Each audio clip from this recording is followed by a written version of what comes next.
Ang basa ng ating kapalaran ngayon ay maaring tumutukoy sa iyo, o sa ibang tao, na kapareho mo na zodiac sign.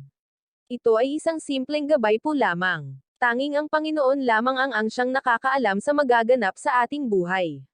Gawing gabay at libangan lamang. Tagalog Chinese Horoscope. November 18, 2023. Year of the Rat. Kailangan mong maghinay-hinay sa pagdedesisyon tungkol sa isang maselang bagay na may kinalaman sa iyong personal na relasyon. Dapat mo itong pag-isipang mabuti dahil sa oras na magkamali ka ay maaapektuhan ang inyong pagsasama. Maswerteng numero, 2, 14, 15, 34. Year of the Ox. Isang mahalagang tao para sa iyo ang magbabalewala sa iyo sa araw na ito. Hindi dahil sa ayaw kanyang makausap o makaharap kundi meron lang siyang personal na dahilan kung bakit niya gagawin na pansamantala kang iwasan. Maswerteng numero, 35, 56, 57, 62. Year of the Tiger. Mabibigo kang tapusin ang isang proyekto na nasimulan mo na. May mga hadlang na darating ngayong araw para matapos mo ito kaya naman mapipilitin kang ipagpaliban ang iyong ginagawa at pagpapasyahan mong gawin ito kinabukasan. Maswerteng numero, 22, 32, 35, 45. Year of the Rabbit. Magugulat ka dahil ang utang na matagal mo nang kinalimutan ay mababayaran sa iyo ngayong araw. Hindi mo na ito inaasahan dahil sa nakikita mong sitwasyon ng nangutang sa iyo kaya labis mong ikatutuwa ang pag-alala niya sa kanyang nahiram. Maswerteng numero, 56, 67, 61, 70. Year of the Dragon. Makakapalagayan mo ng loob ang isang malapit na kamag-anak ng iyong kabiyak. Ito ay dahil sa isang hindi inaasahang pagkakataon na pareho niyong kasusuungan. Subalit kailangan mo pa ring piliin ang iyong mga ikukwento. Maswerteng numero, 43, 45, 50, 50. Year of the Snake. Malapit na ulit madagdagan ang iyong inaanak.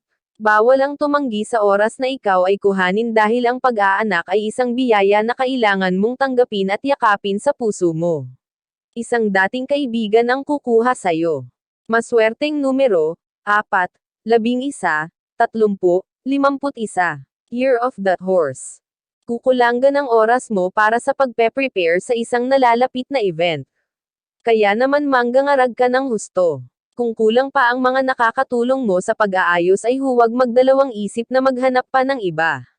Maswerteng numero, 52, 57, 68, 70. Year of the Sheep. Wala kang dapat ikatakot sa pagdating ng isang tao. Kahit siya ay may kesengitang taglay, may maitutulong pa rin siya sa iyong pamilya kaya sa halip na katakutin ay ipagpasalamat na lang na hindi niya nakakalimutan na dalawin ang iyong pamilya. Maswerteng numero, 10, 15, 19, 20. Year of the Monkey. Hahamunin ng tadhana ang haba ng iyong pasensya sa paghihintay sa isang napakahalagang bagay para sa iyo. Makakaramdam ka ng tila kawalan ng pag-asa na makuha pa ang minimithi mong ito kaya dapat kang magpakatatag. Maswerteng numero, 40, 56, 66, 80. Year of the Rooster. Walang lugar ngayon ang pagbabanding. Kakailanganin mong tutukan ang gawaing iniatang sa balikat mo ng mga nakatataas sa trabaho. Sa gawaing ito nakasalalay kung ano ang magiging sitwasyon mo sa mga susunod na araw sa inyong departamento. Maswerteng numero, 14, 15, 26, 27. Year of the Dog. Kung sa akala mo ay natuto ka na mula sa mga nagdaan mong relasyon, nagkakamali ka. Muli kang may in love sa maling tao. Pero hindi mo ito mapipigilan. May kakaiba sa kanya na labis mong hahangaan at mamahalin. Maswerteng numero, 1, 21, 29, 30. Year of the Pig.